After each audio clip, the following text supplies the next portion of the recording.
The other tool we use to study plate motion and direction is paleomagnetism, or the record of ancient magnetism recorded in the rocks.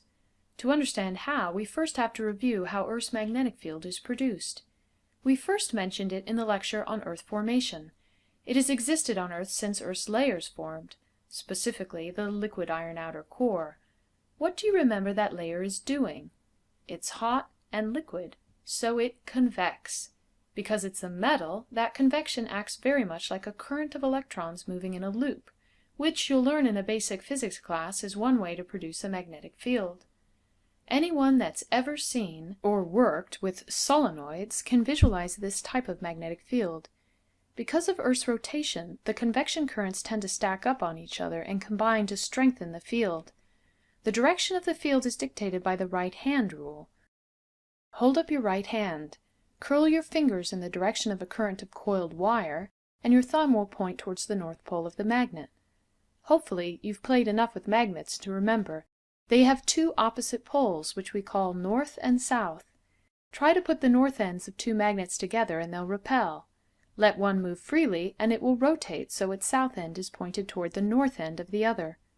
Earth's magnetic field is oriented pretty closely with its rotational north pole, but not perfectly, and that pole wanders around. Why? The currents change. They speed up, they slow down, they change direction. If you sum up all the currents, subtracting those going in the opposite direction, the net sum gives you the strength and direction of Earth's magnetic field. Does the movement of the North Pole happen fast enough to matter? We can see that the movement has been considerable, and the direction and speed have varied from one year to the next. If you grew up in these islands and depended on a compass to help you navigate, you'd need to reset it each year to make sure you knew where it was pointing. As mentioned, the North Pole migrates, but so too do the poles switch or reverse. How often? Every couple 100,000 years or so. Can we predict it? Is there a pattern? This image shows the changes in Earth's magnetic field over the past 5 million years. Do you see a pattern? Can we predict a change? Maybe.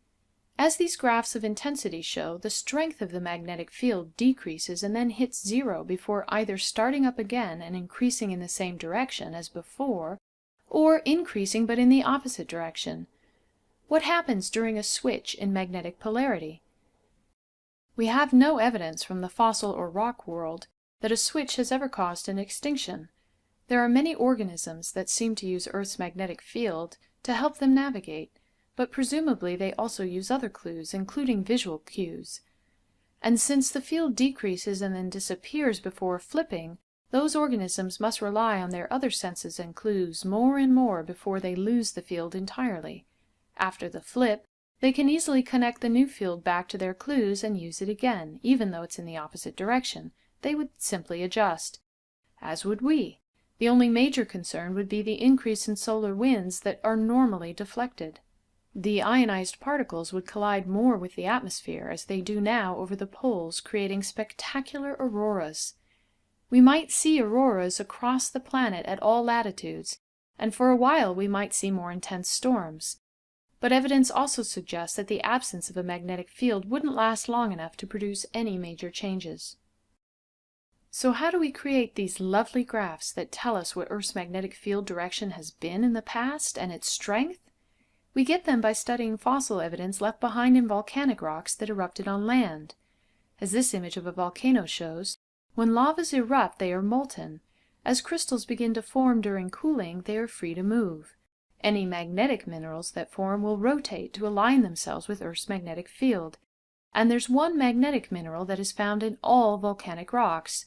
It is called, strangely enough, magnetite.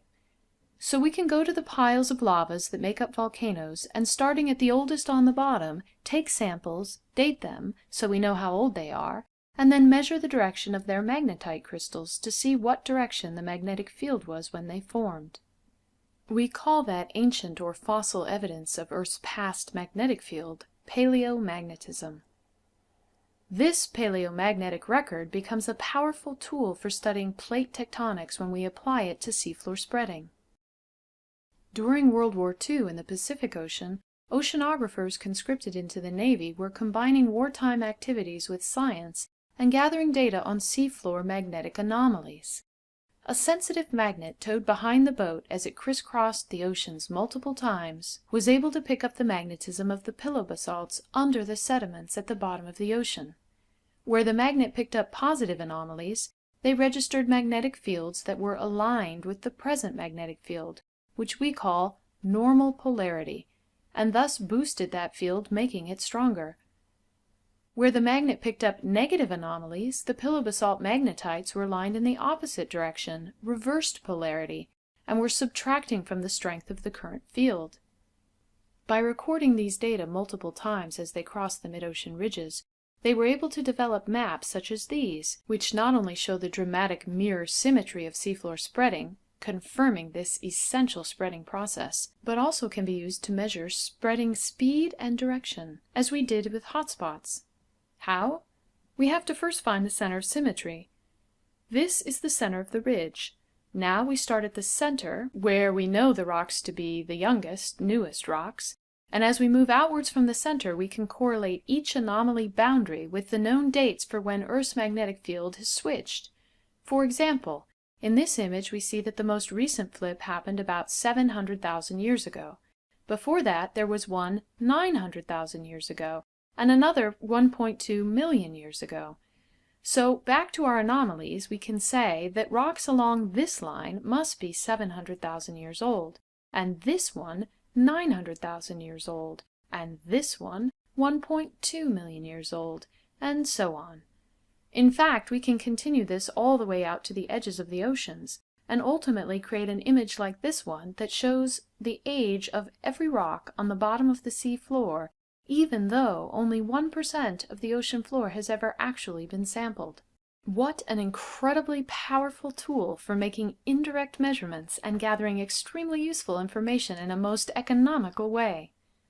So, back to measuring speed and direction. Let's use this normal polarity reading that represents 7 million-year-old rock.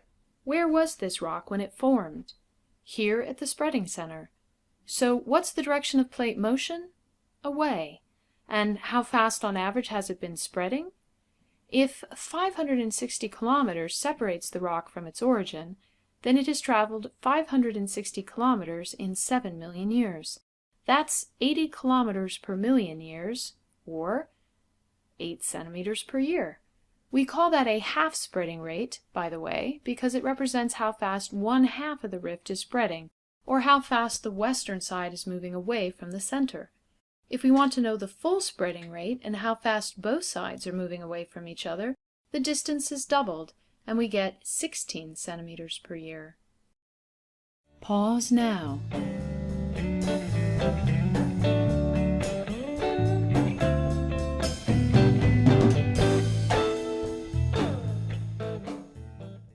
For more information and more detail, continue on to the next video in this series.